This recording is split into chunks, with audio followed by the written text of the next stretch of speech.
Vamos a saludar ahora sí con Agustín Burbano de Lara. Agustín, buenos días. Bienvenido a Ecuador en Directo. Jaime, Carla, ¿cómo les va? Qué gusto, un saludo con toda su audiencia.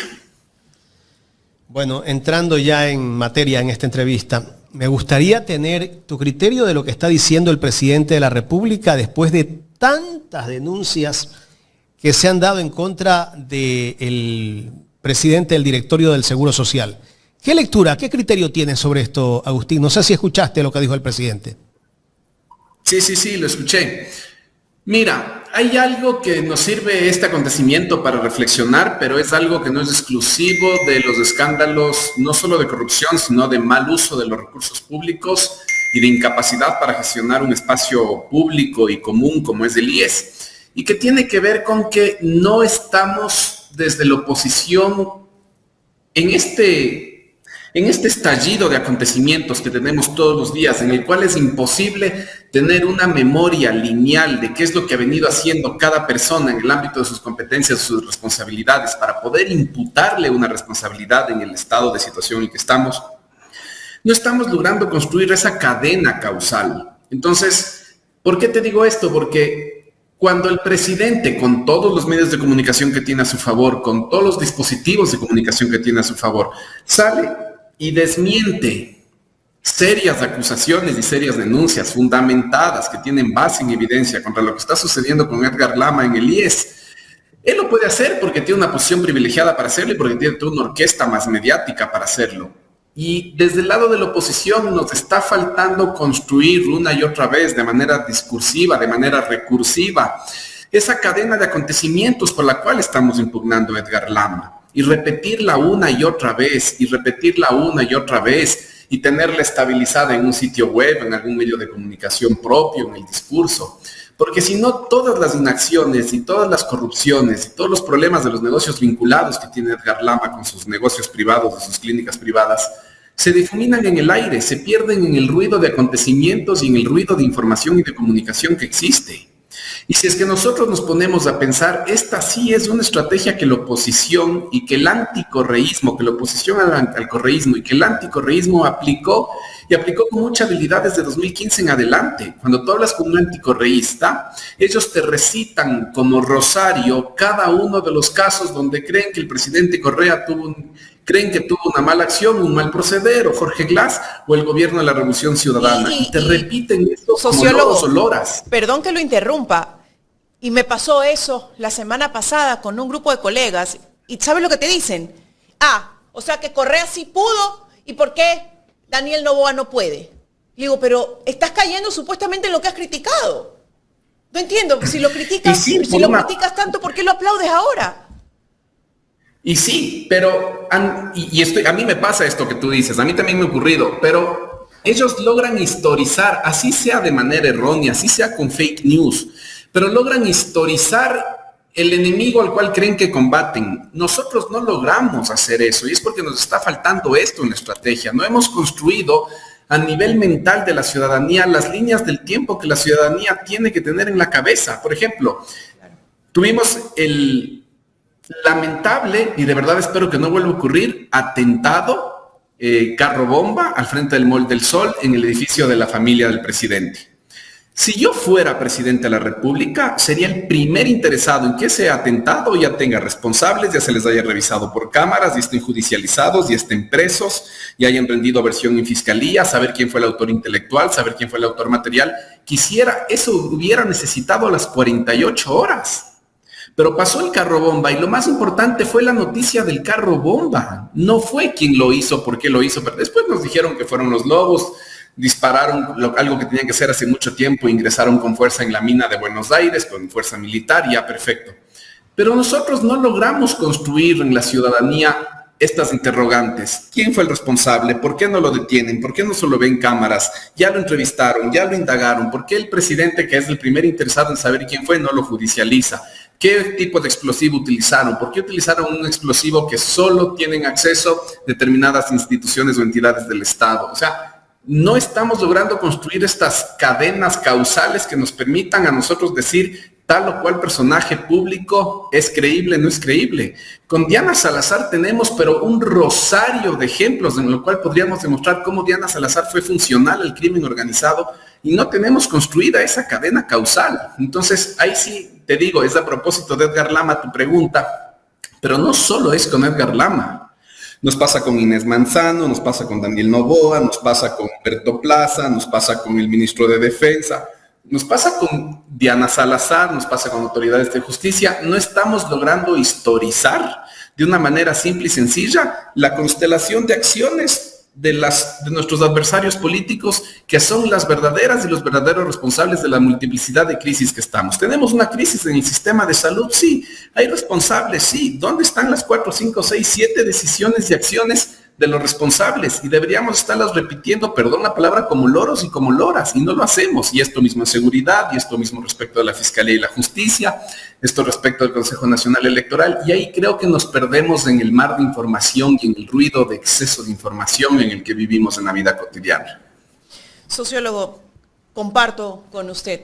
Pero sin embargo el gobierno sí sigue esa línea estrategia de fomentar odio y establecer narrativas y decir que justamente lo están combatiendo. Y lo vimos esta semana con el tema de la famosa cárcel del encuentro, ¿no? Vimos cómo hicieron eco de ellos y cómo de personajes tan vulnerables en momentos políticos como es el ex vicepresidente Jorge Glass, que me parece, perdón la expresión, me disculpa usted, miserable de parte del gobierno nacional el divulgar estas fotografías y hacer eco de aquello beneficiándose en momentos electorales. Pero esa es parte de esa narrativa, es parte de ese fomento de instaurar aquello que usted manifiesta. Sí, y creo que el ejemplo además que pones de Jorge Glass es súper bien elegido, Carla, porque yo creo que en este punto Jorge Glass analizar lo que ha pasado con Jorge Glass nos sirve para analizar qué es el tratamiento que está recibiendo Jorge Glass, qué dice de nuestro sistema político, de nuestra matriz política, y también qué dice de nosotros o de nosotras casa adentro, y con nosotros casa adentro me refiero a quienes somos militantes de la Revolución Ciudadana o quienes simpatizan con la Revolución Ciudadana. Voy a empezar por lo primero y luego por lo segundo. ¿Qué nos dice el sistema político Jorge Glass? Nos dice que en este país cualquier persona que pueda ser construida como un monstruo desde un dispositivo judicial y mediático, porque aquí quiero ser muy enfático, la prueba más grande que hubo contra Jorge Glass era un correo de su tío en el que le pusieron a Jorge Glass en copia. Esto en el caso Bredeche. O sea, Jorge Glass, el tío, le escribió un correo a Conceição Santos, le pusieron en copia a Jorge Glass y esa es la gran prueba que tuvieron en ese juicio. Con eso Jorge Glass se va preso. Entonces, te estoy diciendo con esto que en este país cualquier persona que por su forma de creer o de pensar o por su ideología política, que sea criminalizada y sea construida mediática y judicialmente como criminal, en este país es plausible de ser sujeto y objeto de una falta total de debido proceso, de una falta total de Estado de Derecho y de que te utilicen tu vida y tu historia y tu imagen para estas operaciones políticas en medio de un contexto de un Estado autoritario, de un Estado que cada vez se va acercando más al fascismo y en el cual ponen tu cuerpo como blanco de prácticas de odio social, ¿ya? Entonces, creo que lo de Jorge Glass es un caso muy paradigmático para analizar cuál es el estado de situación del Estado de Derecho, del sistema de justicia y de la matriz esta violenta y autoritaria que vivimos en el sistema político. A mí me gustaría, si es que de verdad fueran libertarios, de verdad fueran liberales, que piensen hasta qué punto están admitiendo que el trato inhumano, lesivo de derechos humanos, falta de debido proceso, totalmente injusto, porque además Jorge Glass ni siquiera debería estar preso, que están aplicando sobre Jorge Glass, ¿en qué medida admitirían que ese mismo trato sea el que posteriormente cualquier actor o líder político aplique sobre ellos mismos? ¿Ya? Entonces ahí vemos que tenemos una democracia que a nivel institucional está demasiado enferma.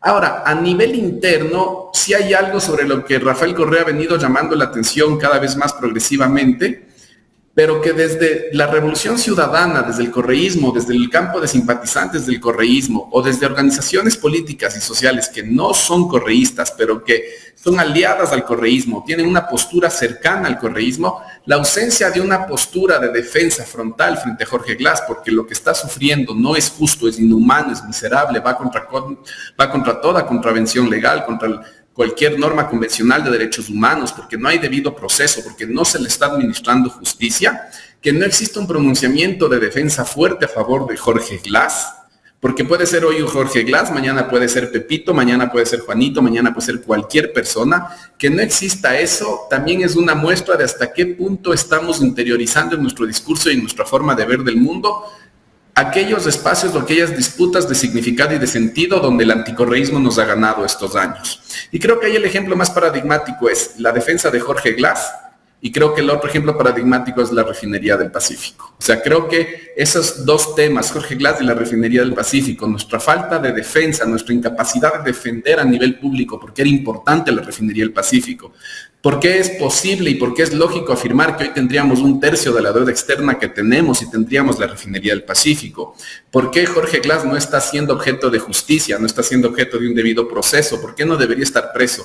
Que no tengamos capacidad ni desde adentro ni desde el marco más ampliado de fuerzas progresistas o antineoliberales, que no tengamos un discurso unificado sobre esto, es la muestra de hasta qué punto también hemos interiorizado el discurso de quienes hoy están escribiendo la historia. Entonces te pregunto, desde la sociedad, ¿no? ¿Cómo podemos afrontar este discurso instaurado 8 años ya por parte de la oligarquía? Porque lo que pasa, Agustín, es que de repente y estamos luchando contra un monstruo que cada vez se vuelve más grande, ¿no? ¿Por qué? Porque se llena, se alimenta de ese odio, ¿no? Y vemos, por ejemplo, casos como los de Glass. Entonces vemos exacerbar el odio de la gente y de repente ese monstruo se vuelve tan grande y nosotros tan diminutos con la verdad, nada más que la verdad, y sin ayuda externa, sentimos que no estamos al mismo nivel. Entonces, ahí va mi pregunta, desde la parte social, desde la ciudadanía, porque yo ya no le encuentro respuesta, honestamente. ¿Cómo lo vamos a afrontar? ¿O quién tiene que liderar aquello para vincular a la ciudadanía? Porque de repente tú le dices a la gente, vas a perder el derecho ganado, el derecho de los trabajadores. Sí, pero no importa. Pero es necesario que se cambie la Constitución. Pero vas a perder este derecho. Sí, pero no importa, porque ya estamos en otra época. ¿Por qué lo hizo tal persona, tal gobierno, y por qué este de acá no lo puede hacer? ¿Por qué ahí sí? ¿Por qué ahí no? Entonces, tú te pones a pensar y tú dices, o sea, perdóname, perdóneme a mi audiencia, pero hoy día estoy con un dolor aquí gigantesco de escuchar tanta falacia, de ver lo nefasto que han sido con personajes políticos.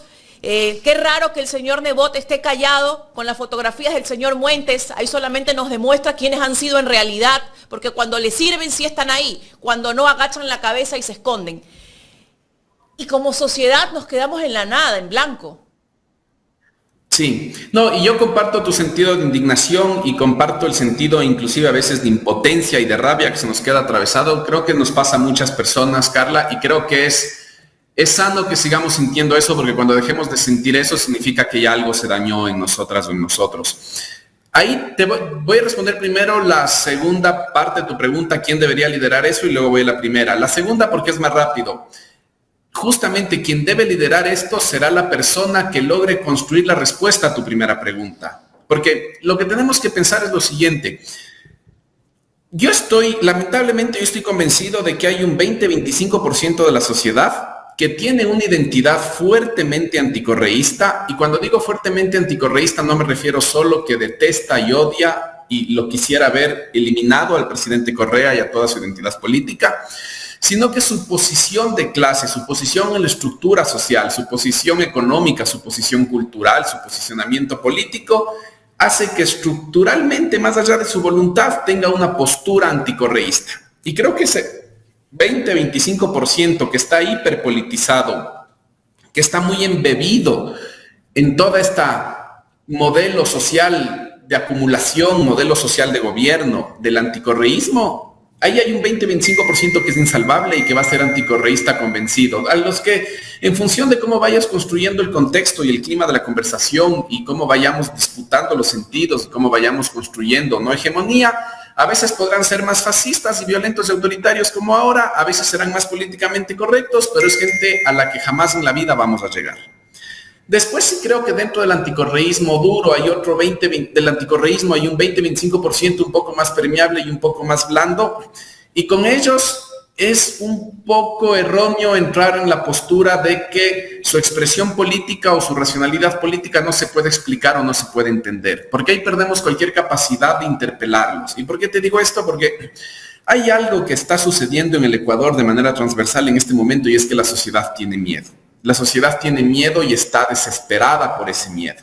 Entonces, cuando tienes miedo y desesperación, quieres salidas rápidas, quieres salidas urgentes, quieres salidas violentas, quieres salidas autoritarias, y esto no es algo exclusivo de clases medias, esto no es algo exclusivo de clases altas, esto no es exclusivo de sectores medios típicos o medios populares, ocurre también en los sectores populares y en los sectores empobrecidos, ¿ya? Y cuando tú tienes miedo, y lo que no estamos logrando todavía decodificar bien, es que Daniel Noboa nos está gobernando con la misma estrategia que se gobernó durante el uribismo a Colombia, con el miedo, con la misma estrategia que se ha gobernado Israel mucho tiempo, con el miedo. Cuando tú empiezas a administrar el miedo en la población, cuando tú empiezas a administrar el caudal de violencia que una población está experimentando en su vida cotidiana, y a veces tomas acciones que controla esa violencia, a veces tomas acciones para que se vuelva a expandir esa violencia. Y cuando se vuelve a expandir y la gente está con miedo, vuelves a tomar acciones para controlar esa violencia. Entonces la gente empieza a verte como que tú eres el único que está haciendo algo. Desde la oposición no podemos ir con argumentos que traten de, en lo inmediato, desatender ese miedo y esa desesperación, y empecemos a hablar inmediatamente de las causas estructurales. Yo sé que tenemos razón cuando hablamos del empobrecimiento y de la marginalidad y de las causas estructurales y de las condiciones insultantes de desigualdad y del racismo como el origen estructural de los problemas de violencia que estamos viviendo. Yo sé. Pero a la gente no le interesa eso, porque tú le preguntas, no atacan las causas y no les interesa. O sea, aplauden más el hecho de que maten a la gente o que se maten entre sí. Y sociólogo, yo no soy socióloga, pero a veces quisiera entender a la sociedad. No sé si tengo que estudiar psicología o sociología. Es que en medio del miedo no hay condiciones para que la gente lamentablemente haga esa reflexión que le estamos pidiendo. Entonces, de alguna forma tenemos que resolver su miedo y atender su miedo para después decirle, la conversación va por aquí, la solución de estos problemas son más integrales, van por aquí. Pero la gente siente que no atendemos el miedo, y cuando siente que no atendemos el miedo, se le hace muy fácil al gobierno decirnos, entonces ustedes están a favor de los criminales. Punto. Es que es trágico, es feo decirlo, pero lamentablemente ahí nos están ganando la batalla porque no estamos atendiendo la desesperación y el sentido de urgencia de la gente. Y no podemos decir simplemente la gente es tonta y la gente es facha, porque sí se puede explicar eso. La gente no está loca, la gente no está loca por sentir miedo. Y lo que pasa es que Daniel Noboa es el que tiene la posibilidad de hacer algo, y Daniel Noboa les está diciendo, para yo poder hacer algo tengo que cambiar la Constitución, para yo poder hacer algo tengo que hacer esto. Y como la gente sabe que Daniel Noboa es el que está en la posición de poder hacer algo, le quiere dar las herramientas que él dice que necesita para poder hacer algo. Nosotros ya sabemos que no van a funcionar. Nosotros ya sabemos que no van a funcionar. Sabemos que esto solo va a servir para su enriquecimiento personal. Y creo que sí se ha empezado a hacer un buen esfuerzo en empezar a minar la credibilidad del presidente. Creo que se ha empezado a hacer un muy buen esfuerzo también en demostrar, y esto sobre todo con el paro, que tuvo muchos puntos focales muy importantes en la sierra, con demostrar que hay todo un sector del país que no está representado en este proyecto político. Yo creo que ha habido muchos avances en eso, pero creo que todavía nos falta seguir acumulando en ese proceso. Creo que eso no es algo que nos va a dar frutos tan al corto plazo, y creo que eso es un proceso en el cual los partidos políticos, las organizaciones políticas en general, la Revolución Ciudadana, Pachacutic, la CONAIE, tienen que aprender a pararse de un modo distinto en este momento. Entonces, eso creo que sería la respuesta un poco más larga. Lamentablemente siento que somos una sociedad con miedo, y desde quienes tenemos una postura antineoliberal no estamos atendiendo el miedo, y creemos, porque parecería que la única forma de atender el miedo es con la violencia, con el autoritarismo y con el fascismo. Y eso no es así. Eso no es así. pero por eso se les hace tan fácil endilgarnos el mote de que estamos a favor de los delincuentes. Yo sé que no hay ninguna norma en la Constitución, absolutamente ninguna norma en la Constitución que sea pro delincuente. De todo el discurso del anticorreísmo y del novoísmo, solamente he escuchado a una sola persona con un argumento inteligente sobre cuál es el único artículo de la Constitución que cambiaría en el actual contexto de seguridad. Y eso no requiere una reforma, no requiere una asamblea constituyente, requiere una reforma a la Constitución en la Asamblea Nacional, que es limitar esto de que el fin ulterior de la prisión es la rehabilitación. Y hay esta reflexión detrás que la ha hecho Felipe Rodríguez Moreno, de que no toda persona es plausible de ser rehabilitada y que por eso modificaría ese artículo de la Constitución. Perfecto. Es la única persona, no digo que sea la única persona que haya hecho una reflexión sensata desde el anticorreísmo, pero es la única persona a la que por lo menos yo he escuchado hacer una reflexión sensata sobre qué cambiaría en la Constitución respecto de este tema. Pero es lo que te digo, cuando la gente tiene miedo es difícil y no estamos incidiendo de manera adecuada. ¿Quién va a ser la persona que podría liderar un proyecto político alternativo? Quien logre descifrar esta ecuación y esta fórmula. Y el vacío de liderazgo justamente lo tenemos porque de momento no hay quien logre descifrar esta ecuación. No tenemos a un líder como Rafael Correa. Aún no llega, aún no aparece, o al menos aún no lo conocemos. Quizás está en la clandestinidad, pero aún tú sientes que... No lo que él fue en el 2006 y 2007, exactamente. Necesitamos el Rafael Correa de 2006 y 2007. Hay que clonar a Rafael Correa. Ahora que la inteligencia artificial le hablan del ChatGPT, a ver si lo podemos clonar de una vez. Agustín, pero sí se ha notado en esta campaña, aunque es corta, que muchas organizaciones sociales, partidos políticos, líderes de partidos políticos, pequeños, algunos un poco más grandes, ¿no?, que están unidos, no unidos, pero sí están haciendo campaña por el no. A diferencia de las otras campañas, ¿no?, que en una segunda vuelta algunos decían, yo tomo mi postura, voto nulo, ¿no? Ahora vemos que todos están unidos por el no. Está bien, verás. Yo veo que esta es una campaña muy ciudadana, sí. Veo que es una campaña donde están convergiendo muchas redes de primer y de segundo grado, urbanas y rurales, más digitales, más urbanas, más rurales, están confluyendo.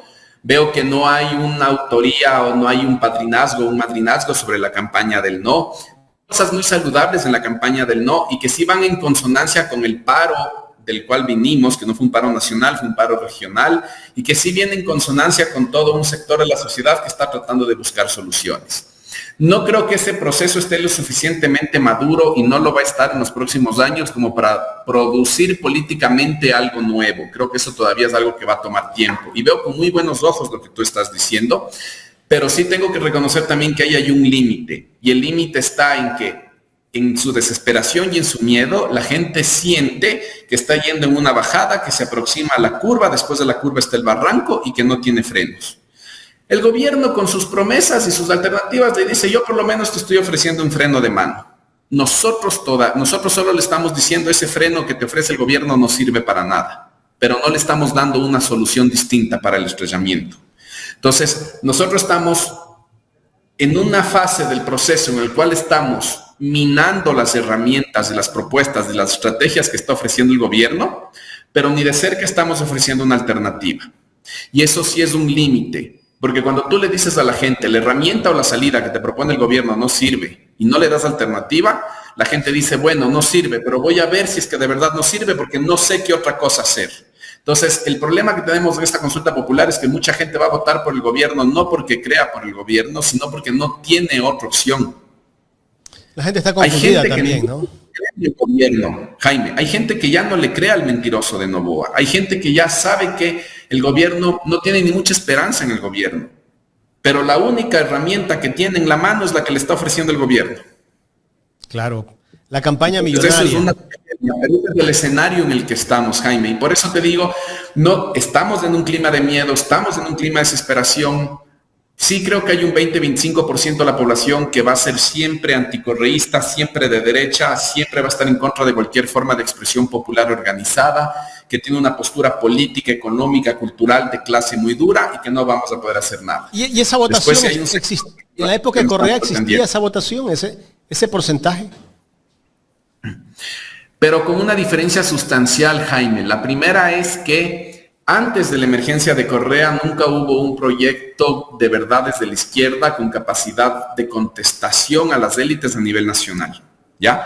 Entonces, como no había esa posibilidad y como cualquier alternativa o proyecto político de izquierda pudo ser siempre cooptado, asimilado por el régimen social de gobierno, por el régimen social de acumulación, a través de prebendas, a través de políticas públicas, venga, yo le doy este espacio en la Corte Constitucional, venga, yo le doy este espacio en el Tribunal Supremo Electoral, venga, yo le doy la Dirección Nacional de Educación Bilingüe, como siempre fue, venga, yo le doy la reforma, a ver, Jorge Isaac Lobato en la época de Patrón Galito, la reforma agraria, o sea, como siempre la izquierda pudo ser asimilable, cooptable por el poder de turno, por el régimen de gobierno, nunca fue realmente una amenaza y eso intensificó las disputas internas de las élites. Después de la experiencia de la Revolución Ciudadana pasan dos cosas por las cuales eso no va a volver a ocurrir.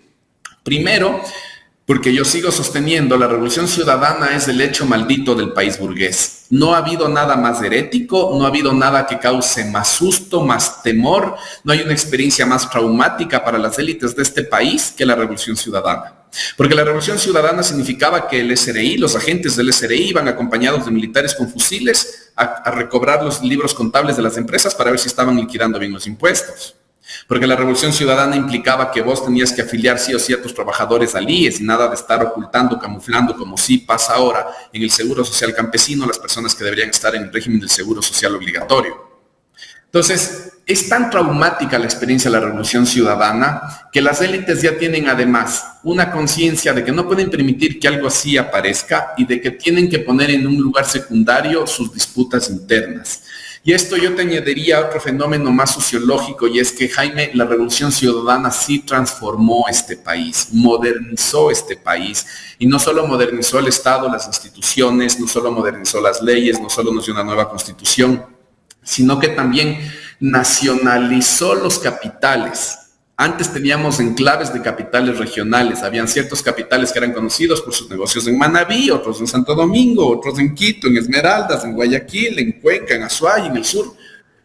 Después de la Revolución Ciudadana, con todo el boom económico que tuvo el país y con las políticas económicas de agregación de la demanda, de estimulación de la demanda, de estimulación del mercado interno, estos capitales se nacionalizaron.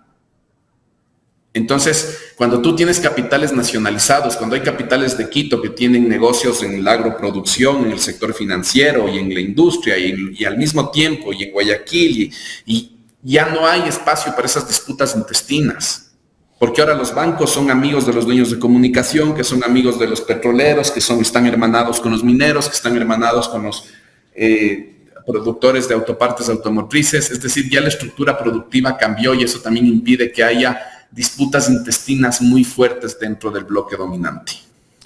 ¿Cómo puede haber gente de la clase media baja o gente pobre que cree que el que nos gobierna ahora, el millonario, lo va a sacar de la pobreza? ¿Cómo entender a esa persona? Depende en dónde, porque la respuesta es de una si es en la Amazonía, es otra si es en la sierra, y creo que el lugar existe, pero el lugar donde menos existe es en la costa. Pero creo que la respuesta depende en cuál de estos tres lugares nos pongamos. Si me dices en la Amazonía, eso tiene una explicación histórica mucho más fácil. En la Amazonía nunca existió el Estado y lo público de manera real. En la Amazonía no existe de verdad la universidad pública, no existe la escuela pública, no existe la salud pública. Lo público no existe en la Amazonía. La Amazonía es, si nosotros vemos en términos históricos, es una región del Ecuador que se empieza a poblar desde la segunda mitad del siglo XX y donde todos los que iban, sean estados, sean iglesias evangélicas que tenían misiones de evangelización para allanar el camino de las petroleras, sean mineras, seas ser humano de a pie, normal y corriente, todos iban con una misión colonizadora. Y la colonización es un proceso de acumulación originaria. La Amazonía es un proceso de acumulación originaria incesante, donde va a acumular originariamente el Estado y a despojar esos recursos, donde van las empresas a despojar esos recursos y donde va la ciudadanía a hacerse de una chacra, tener un cultivo y despojar esos recursos. Y ahí no existe nada público. Entonces es muy difícil tener un discurso de izquierda o común donde lo público no existe. La gente, si vos dices hay que defender la salud pública en la Amazonía, te van a decir, ¿qué salud pública? Vos dices voy a defender la escuela pública, ¿qué escuela pública? Y no es que la Revolución Ciudadana no haya hecho eso, pero 10 años de Revolución Ciudadana es nada para las desigualdades y las brechas que tiene la Amazonía en ese sentido. Entonces, la respuesta de por qué en Amazonía hay personas de clase baja o clase media baja que son a favor de la derecha es porque lo público no existe y los discursos de izquierda no tienen materialidad. En la sierra y en la costa esa respuesta cambia. En la sierra no es tan cierto que hay un anticorreísmo tan marcado en la clase media, baja y en los sectores populares. Eso no es tan cierto, pero donde se puede responder esa pregunta con bastante seguridad, sí tiene que ver dentro del mundo indígena con que la Revolución Ciudadana no supo entender las formas organizativas colectivas del mundo indígena. Ahí cometieron errores. En las ciudades, la organización familia, directamente la sociedad. En las comunas y comunidades indígenas eso no ocurre. En las comunas y comunidades indígenas tú pasas de la familia a la comuna o a la comunidad y de ahí a la organización social. Tienen una dinámica de acción colectiva mucho más histórica y estructural que la nuestra, de largo, y cuando la Revolución Ciudadana le plantea a las formas societales, a las comunas y comunidades indígenas, le plantea una relación directa, liberal entre el Estado y el individuo, esas formas asociativas intermedias que empieza con la comunidad se resienten, o las organizaciones de segundo grado se resienten, y eso hace que esas formas intermedias se hayan puesto en contra de la Revolución Ciudadana. Entonces esa es la explicación de por qué hay personas de clase media baja o clase baja en las comunas y comunidades de formas societales indígenas que progresivamente se fueron yendo en contra de la Revolución Ciudadana, que curiosamente fueron los primeros lugares donde la Revolución Ciudadana tuvo votos en 2007 y 2009. Después, si ya vamos a la costa, creo que es el lugar donde existe menos probabilidad, existe, no digo que no, pero es donde es menor la incidencia de sectores populares o medios bajos que voten en contra del RC o que voten en contra de la izquierda. Creo que es el lugar donde menos ocurre, pero donde sí llega a ocurrir en este momento, yo sí te diría que tiene que ver con el primero. Lo que conversamos con Carla antes, hay una sensación de desesperación. La costa es uno de los lugares más asediados por la violencia, de largo más asediados por la violencia. Las personas de los sectores populares y los sectores medios bajos son quienes más sufren la violencia en la vida cotidiana, son al mismo tiempo quienes tienen las condiciones menos privilegiadas para decir algo sobre la violencia que sufren, y a ellos sí creo que les pasa esto que te digo: ya no puedo más en mi vida cotidiana, necesito una alternativa. Quizás no creo en la alternativa que me da el gobierno, pero es la única alternativa que hay, voy a tratar de utilizarla.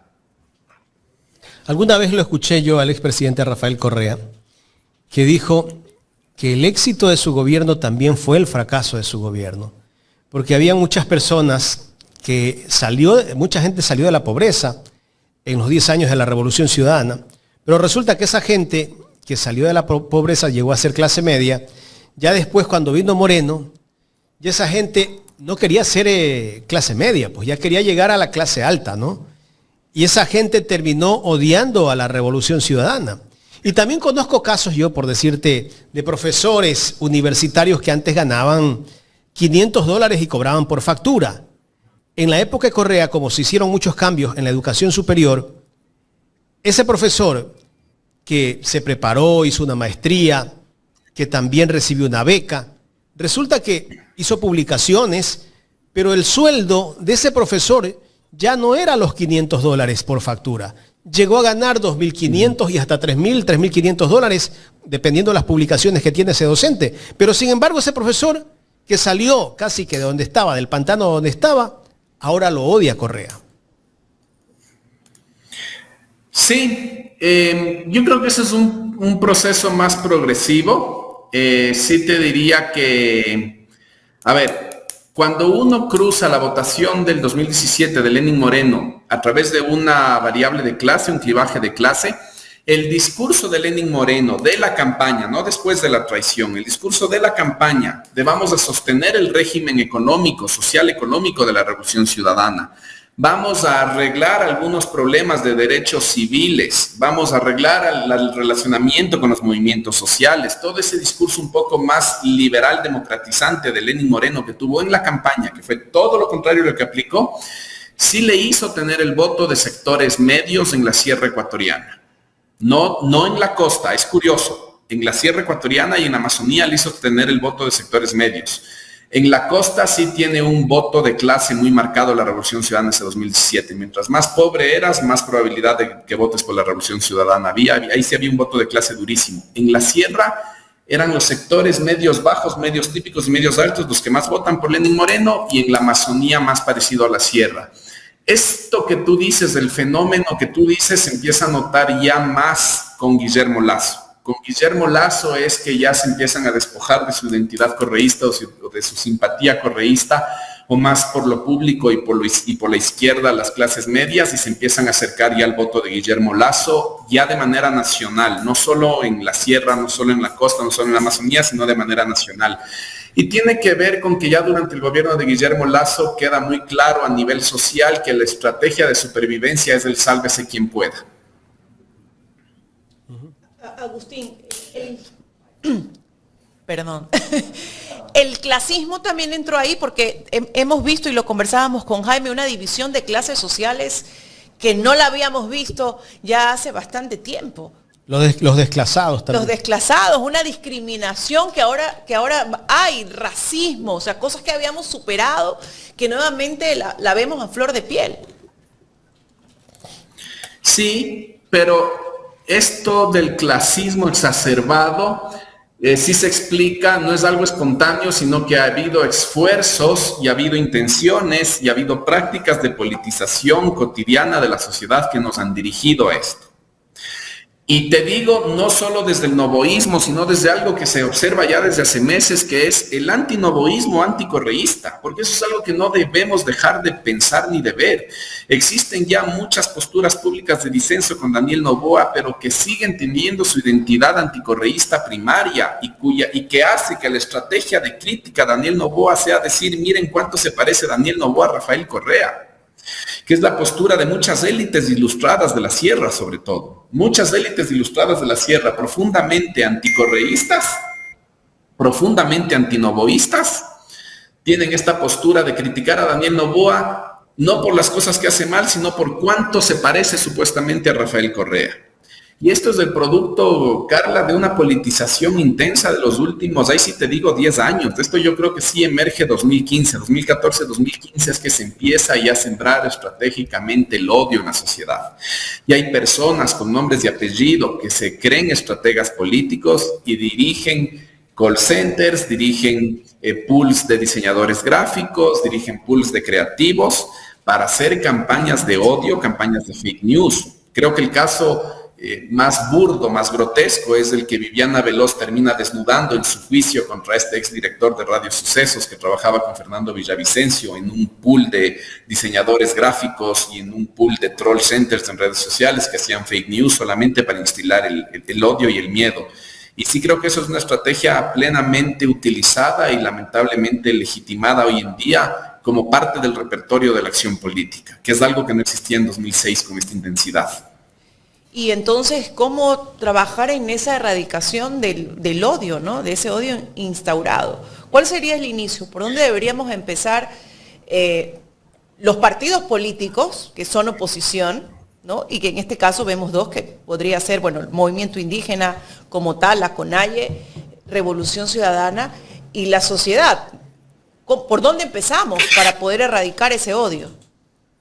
Verás, cuando yo veo acontecimientos como los de la elección del alcalde de Nueva York, empiezo a tener un poquito de fe y de esperanza nuevamente. Yo creo que ahí hay que hacer dos cosas. Hay que atender el miedo y el sentido de urgencia de la ciudadanía, pero atenderlo en la inmediatez y decirle, yo inmediatamente voy a hacer esto. Y yo creo que vos tienes la razón en esto, ¿ya? El alcalde de Nueva York gana las elecciones porque sabe que hay un problema de alquiler y habló específicamente de eso y da soluciones inmediatas sobre eso, porque sabe que hay un problema con el relacionamiento entre ciudadanos americanos y inmigrantes. Nueva York es esencialmente una ciudad inmigrante y plantea políticas específicas sobre eso. Sabe que hay un problema de empleo, de falta de ingresos. Entonces, lo primero, tenemos que dirigirnos a los problemas de la gente y darle alternativas y soluciones. Sí, yo sé que nuestra estrategia en este momento es erosionar la credibilidad de Daniel Noboa. Yo mismo he dicho que tenemos que ir por ahí, está perfecto, pero después de que se logre hacer eso, cuando eso tenga un límite, el siguiente paso es empezar a construir las alternativas y alternativas inmediatas. Necesitamos soluciones al corto, al mediano y a largo plazo, porque para la gente va a ser difícil que nosotros le digamos, ve, vas a tener que aguantarte 10 años, vas a tener que aguantarte 5 años para que solucionemos esto. Eso es muy difícil que la gente lo entienda, es demasiado complejo. Entonces, creo que también pasa por ahí. Y la tercera cosa que te diría es que creo que tenemos que de una vez por todas entender que una forma de organización política contemporánea pasa sí o sí por la construcción de un ecosistema más organizado de comunicación, de medios de comunicación y de medios alternativos de comunicación. En el siglo XX decíamos, para la acción política, para organizar acción política colectiva, debemos hacer un partido político y este es el formato en cómo se va a organizar un partido político. Luego en América Latina dijimos, no, a nosotros nos funciona más un movimiento de movimientos, somos un país de muchas formas de organizativas sociales, necesitamos hacer un movimiento de movimientos sociales. Nos vamos a una lógica de movimientos sociales. Perfecto, lo hacemos. Hoy en día, para los tiempos que corren, cualquier forma de organización política partidaria, sea más movimentista, sea más político-partidaria tradicional, requiere sí o sí de un ecosistema y de un dispositivo de medios de comunicación. Sí o sí. Y no solo de la forma militante, sino que se piense y se conciba como una industria y que entienda que quienes tenemos una postura alternativa al neoliberalismo somos consumidores, tenemos ingresos, somos un mercado. Porque si nuestro ecosistema digital no es sostenible por el mercado, entonces tampoco vamos a lograr tener sostenibilidad. Y eso incluye consolidarnos.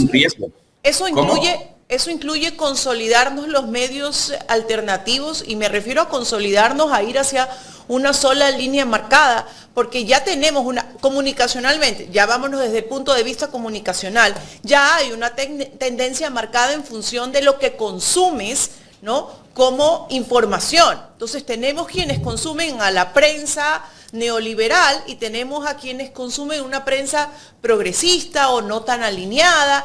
Por ahí unos que contrastan, otros que no, pero ya vamos también entonces a direccionar la información totalmente. Sí, y ahí, ¿qué es lo que yo te diría?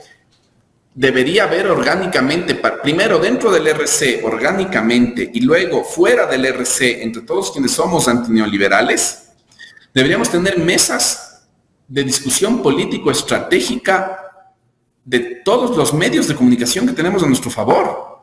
No para decir lo mismo, para saber desde el lugar que corresponde en la estrategia más ampliada de conjunto que tenemos. Porque si no hacemos muy buenos esfuerzos y cada esfuerzo no se siente parte de algo más grande y no actúa en función de algo más grande y no logra maximizar su acción colectiva. Entonces sí creo que eso es algo que también tenemos que pensar. Las formas políticas de organización contemporánea tienen que concebir sí o sí una estructura y un dispositivo de medios de comunicación que tienen que tener una coordinación político-estratégica, de acciones, de formatos, de discurso, de todo. Agustín, queremos agradecerte por el tiempo brindado para este análisis. Muchísimas gracias.